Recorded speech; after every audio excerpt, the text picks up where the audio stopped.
हाय दोस्त, नमस्ते, प्रणाम।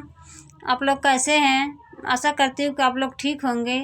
और मैं आप लोगों के बीच एक कारवा गीत सुनाने जा रही हूँ। उसको पूरा सुनना और लाइक शेयर करना। बहुत सताव सासुरानी बलम नौकरानी लगाए दा।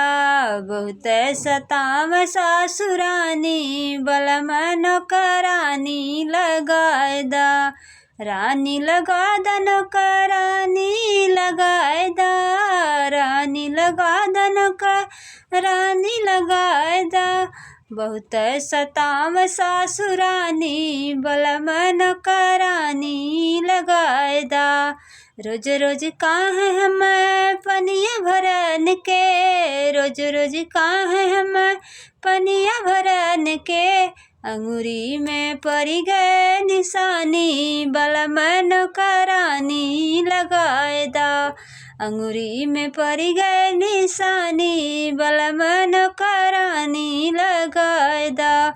बहुत सताव ससुरानी बलम नौकरानी लगाए दा। बहुत सताव ससुरानी बलम नौकरानी लगाए दा।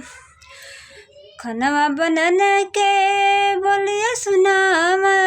खनवा बनन के बोलिया सुनाव। सासू ननद और जेठानी बलम नौकरानी लगाए दा। सासू ननद और जेठानी बलम नौकरानी लगाए दा। बहुत सताव ससुरानी बलम नौकरानी लगाए दा। जब हम जाई मोबाइल चलावे। जब हम जाई मोबाइल चलावे।